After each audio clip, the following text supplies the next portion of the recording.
The time has finally arrived, showcasing everything that returned and also what is new about NBA 2K25, new dribble animations, new jump shot mechanic, new go-to set shot features, and broken animations from 2K24 making a return to 2K25. Everything you need to know in one video. Let's go. What's good, YouTube, man? It's your boy Swag back at it again with another. And man, I am excited for this video right here. Full gameplay breakdown of NBA 2K25. And as you guys know, I was invited to Community Day, and although I spent majority of my time in the builder making the best builds for y'all, those build videos will be dropping this week starting with tomorrow. I still have a lot of gameplay and a lot of stuff I recorded with the gameplay and stuff I want to break down, so y'all stay tuned, grab your popcorn, and let's get straight to the video. All right, so the first thing I wanted to get into, it was my mistake that I didn't even do this until the end because I was kind of confused about it. By default, your shot feedback through the HUD is going to be on simple. So even though your coverage says on, if you have your visibility on simple, you're not going to be able to see the contest percentage of the jump shot. And they took away contest completely. So it's no longer going to be contest. It's now going to be tight coverage as like a red or slightly coverage. It's not going to no longer show the percentage of like a 40%, 100% smothered. It just goes by like tightness of the coverage. So if you guys are struggling in the beginning of the year to wondering how to change that, it's in your HUD and you have to change it from simple to all shots. So getting into the actual gameplay, I wanted to start off with the finishing and the new dunk meter. To test it out, I used Ja Morant. He has one of the highest driving dunk ratings in the game, so I figured it was best to use him. Am I a fan of the new meter? The answer is no, okay? And here's why. If you guys know from last year, the meter had a green window where you visually saw where you had to release it. And if you follow the logic of the dunk meter from 2K24 with the defender being to your side and not being directly in front of you, you'll get a big meter a lot of the time and you can visually see the big meter. And vice versa, if it was a bad take and the defender was like right in front of you or was in that position where it wasn't a good take, you would get a small meter. With this info, we were able to find out what is considered a good take and what's considered a bad take, when to go for the contact dunk and when not to go for the contact dunk. But now with this new meter of not showing the actual green window of our dunk or layup, just having it being an arrow and you have to let it go at the top where the arrow is, we don't know if the window is big or small and what's considered a good take or a bad take. So that's why I don't really like this new logic of the meter, is because we don't know the green window. So we're not sure just by looking if it's a good take or a bad take, if we should keep trying to go for those moves, keep trying to get to those spots. Because like I said, in 2K24, if it was a big meter, you would want to replicate that. You're like, okay, I got him to my side, I beat him at this angle, I know I'm gonna get a big meter. That's what made Joe No so effective in the 5-out, that he like mastered what spots on the floors he can utilize the dunk meter. But now that we don't have that information in 2K25, it's kind of tough to say what's a good contact dunk, when's a good time to go up for the dunk or the layup. So yeah. All right, keeping up with the topic of finishing, let's talk about post scoring. Now, just like every year, I feel like post scoring this 2K is super effective. You can still easily post spin and drop step defenders to get to the basket for an easy dunk. And the reason why I feel like post scoring is going to be used now this year more than last year is because jab stepping is out of the game. If you guys remember from 2K24, paint defense was horrible. And if the center or really anyone with a decently high standing dunk caught the ball in the paint, all they had to do, even if there was a defender right on them, all they had to do was just do a quick jab step to get themselves in perfect position and go up with a standing dunk meter. However, that is no longer the case in 2K25. Paint defense does seem to be a little bit better, and even though at times you can still just rise up in the paint and standing dunk like Embiid is doing here versus the Warriors, I've noticed that in 2K25, a lot of the times, especially against better paint defenders, you'll get a close shot instead of a dunk, which is why I feel like post control and things like close shot is going to be needed and effective this year. As you see in the gameplay with Embiid, with the glitchy jab step being gone, I'm able to utilize his post moves to get to that sweet spot and still rise up for the dunk. However, like I mentioned before about going against better defenders, you can see how at times it can be tough to effectively get by someone like AD or get by a double team in the post, since you don't have that glitchy jab step to resort to. But if you're able to get that mismatch in the paint and have a smaller defender on you that doesn't have really that high paint defense, you can utilize your close shot to just shoot and score right above them. That concludes the finishing portion. For those curious about some things that I left out because I forgot to record them, things like scoop layups and the glitchy D-book floater are still in the game. But moving on past the finishing and going into the shooting, man, we're going to talk about the new signature go-to shot feature. Now, this feature is actually so tough and one of my favorite things that they added to this 2K. It makes it look and feel so realistic, like you're actually watching an NBA game, and the moves themselves are actually super smooth and flow nicely. I don't know if every single person in the game has one, but every player that I played with has their own unique go-to shot that mimics their in real life move, whether it's Harden with the tween step back, the infamous Jason Tatum sidestep, Curry's quick combo for the 3, or the LeBron pause sidestep 3. Just by holding turbo and holding the right stick up, you can start doing these signature moves that lead to the jump shot.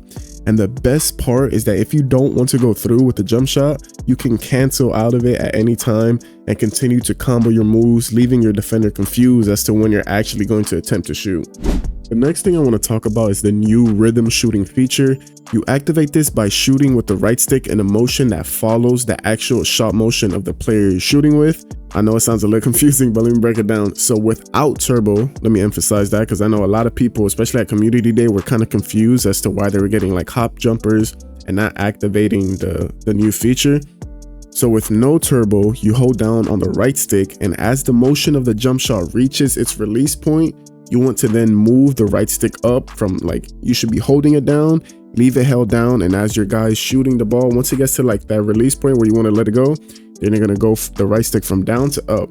It should be like following the fluid motion of the jump shot. The perks of this is that you do get a small boost to your jump shot, so the grid window is larger. However, I only recommend using this for midi fades or even fading threes, but definitely not catch and shoot. The reason being for that is there's a very small delay of when you hold down the right stick and when your player starts to shoot. This is because the game initially doesn't register if you're trying to dribble with the right stick or trying to activate the new shooting feature. And this very small delay makes shooting catch and shoots horrible because you won't be able to quickly shoot as soon as you catch the ball. You'll have like a little hitch, a little pause. And you know, in this game, man, that little millisecond can cause the difference between being a wide open shot and getting a yellow contest. So to round this out, I can definitely see myself using this feature for fades, but definitely not catch and shoots, man. For catch and shoots, just stick with shooting with X for Xbox or square for PlayStation. All right, moving on to what a lot of you guys were waiting for and itching to see is the dribbling. Now, I was never the one to be a super dribble head and doing the craziest left stick cancels and all that, but it does seem like they revamped the dribbling this year. There's not a lot of moves that I found that you can just do one move and explode out of it. They kind of made it so you do have to like piece up some combos together, and out of those combos, you can get a nice burst to the basket. From what I saw from other creators at Community Day is that you can't really explode off the escapes anymore. If you guys remember the escapes like Jimmy Butler, Kemba, Trae Young from 2K24, we can just do that big cross and speed boost out of it to the other direction. I heard a lot of people were testing that and said that it wasn't in the game anymore. Moves that did make a return though to 2K25 from last year is the John Wall snatchback and the infamous LeBron hopback that of course everyone loves so much. It also seems to be that the crossbody launch that's connected to your dribble style is still really effective. As you can see in the clips, man, doing the cross launch is super fast and does create a good amount of space. Is this year going to be another repetitive of the cross launch into the hopback? I hope not, but from what I've seen, man, those moves are still in the game and still effective. What I did want to talk about though was the effectiveness of canceling out of the new signature go-to shot feature. Just like I mentioned before, you can cancel out of it whenever you want. And I don't know if it was just Harden. When I was testing it out, I only did it with Harden, so I don't know if it's just him or if it's with every go-to shot. But I did found that you can get this really glitchy same ball hand speed boost if you start to activate the signature go-to shot by holding turbo and up on the right stick, then immediately canceling out of it by sprinting towards your ball hand side. You can also let the animation play out a little bit and still get nice quick bursts out of it to either fade or attack the basket. And if your first build is going to be a dribbling build, everyone at Community Day was saying that Curry and De'Aaron Fox have the fastest dribble style. I can't say for 100% if that's true or not, because I wasn't testing every style like they were, but a lot of people who tested the different styles were saying that. Again, please keep in mind, I don't consider myself to be an elite dribbler. And also, I didn't really spend a lot of my time at Community Day trying to lab dribble moves. I know other people were, but I was mostly, like I said before, I was mostly in the builder trying to find the best builds for y'all, which I did. So turn on notice because I'm dropping build videos tomorrow when the embargo lifts. But yeah, man, I'm just breaking down what I experienced when I played and the speed boost I was able to get in the time that I was labbing it. But with the misdirection, snatchbacks, LeBron hopback, cross launches, and everything else that was shown, let me know what you guys in the comments think. Type if it's dribbling looks good, if it looks horrible, if it has potential, if you're excited, if you're disappointed. Y'all let me know, man. Another thing I did want to briefly talk about was the new takeover system. Now again, it kind of goes back to the same reasoning with the new dunk and layup meter and how you don't know where the green window is.